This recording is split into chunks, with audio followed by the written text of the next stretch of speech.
Reserves. Gentleman from California is recognized. Thank you, Madam Speaker. I'm pleased to yield 3 minutes to the gentleman from Georgia, Mr. Clyde. The gentleman from Georgia is recognized for 3 minutes.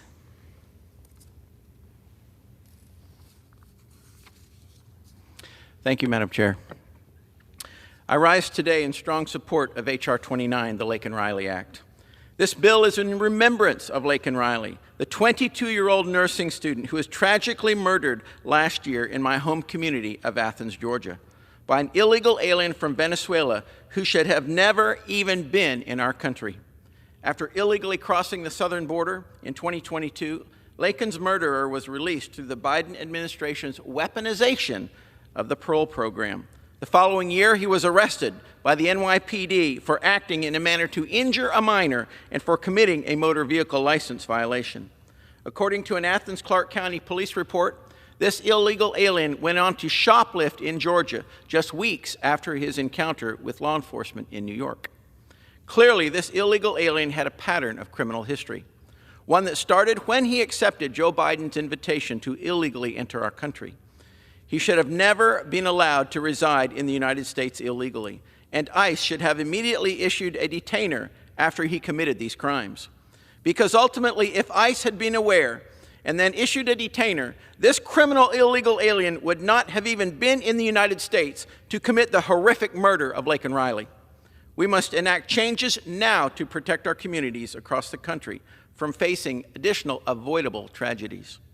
Thankfully, H.R. 29 provides a common-sense solution to do just that. This legislation requires ICE to issue detainers and take custody of illegal aliens who commit crimes like theft, burglary, and larceny. But the local jurisdiction, the Athens Clarke County unified government, was a sanctuary city. And that's another problem. That's a big problem. The sanctuary policy hampers the Athens Clarke County Police Department and the Clarke County Sheriff's Office from recognizing and acting upon an ICE detainer, which could have prevented Laken's murder.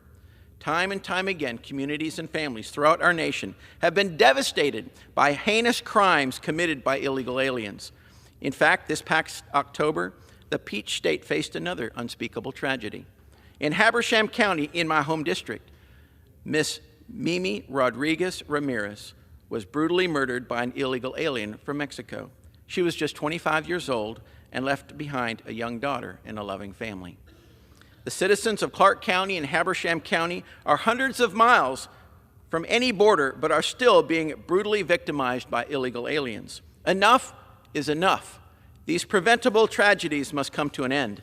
As a co-sponsor of this critical legislation, I urge my colleagues on both sides of the aisle to support the Laken Riley Act. After all, one of the most formidable ways that Congress can deliver justice for Laken Riley, for Mimi Rodriguez Ramirez, and for their families is by passing this legislation to prevent additional avoidable tragedies from victimizing the law-abiding citizens of our nation.